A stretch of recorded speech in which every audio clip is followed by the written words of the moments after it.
dal leen ak jàmm ñu xëy taaxañ yéenekaay xëyandoo tàmbale ko Sud Quotidien grand oral nag devant la 14e législature noonee la ko yéenekaay bi xëy fësale yéenekaay bi ne Amadou Ba au défi de l'Assemblée nationale Amadou Ba niki tey ji nag la war a jàkkaarloo 14e législature ba député yi ngir wax rek li nga xamante ni moo di déclaration de politique générale le grand oral noonu la ko direct news yéenekaay xëy fësale de Amadou Ba face aux députés Amadou Ba naka niki tey ji la war a amal de déclaration de politique générale bi nga xamante ni war na koo fësal ngir rek fësal banqaas yi nga xamante ni war na saa mun a ngoy ba liggéey naka gannaaw gi nga xamante ni teg nañ ko ci bopp gouvernement bu Sénégal 15 mesures fortes yoo nga xamante ni ci ñoo ngi koy xaarandi rek ci Amadou Ba ngir mu combattre ko bokk na ci naka dundu gu cher gi waaye itam na njëgul waay gi nga xamante ni ci nee na cobooy naka ana yan décision rek lañ ci war a jël ay laaj yu bëri naka sampe loolee nag ñu koy xaaree ni ki tey ji Amadou Ba bi war a defar rek déclaration de politique générale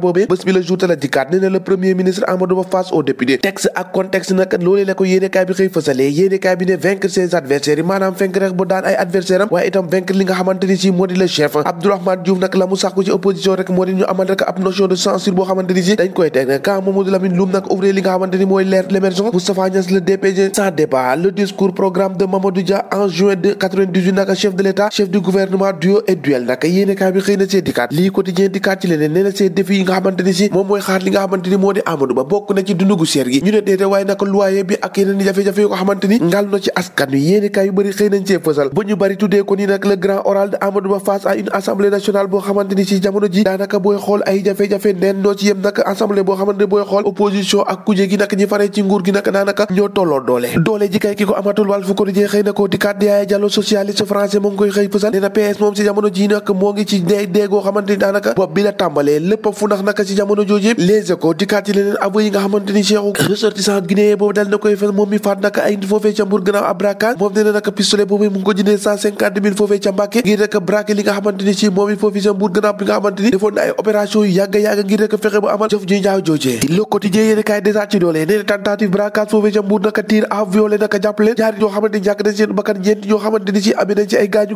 tireur bi naka maanaam ressortissant guinéen boobee nag lañ ko mujj rawale ca Thiès gannaaw bi nga xamante ni gone yi ñoo ko doon saqatoo bëggoon koo faat Tribune yéen kaay dikkaat ci loolee nee na nag si jamono joojee moom yoon baa ngay defati ay maninam lu tolloo ko fukki doomi aadama ak ñett yoo xamante ni ñàkk nañ seenu bakkan naka ci ñaari fan donc naka guinéen boobee nag si jamono ji nag daal dina fàtte ñetti ñoo xamante ni si ñoom ñëpp pistolet la leen daal di fàtte foofee ca marché central bu Mbour ci Sénégal comme Rido Bayga grand place dikkaat ci leneen te moo di rek Bougane Gueye Dany ak compte mi nga xamante ni dañ ko dal débloqué yéen kaay bi ne lu tolloo ko juróomi téeméer ak juróom-ñetti fukki emploi yoo xamante ni si jamono ji nag dañ leen a menacé moom moytu nag daanu am jafe-jafe ndax boobu ak léegi mun a gunoo jot seenu payoor loolee nag doon li nga xamante ni Bougane Gueye Dany ak waa këram ñu ngi koy ñaaw lu baax a baax gannaaw nag ba ñu ko defee woon seen TV bi la yoon nag compte Zik FM lañ leen a ràpp tëj ci Sénégal jàpp ràpp tëj jàpp ràpp faat lii nag ba kañ kenn da koo xamul yéen a ko déggandoo jàngeen jëf ba ëllëg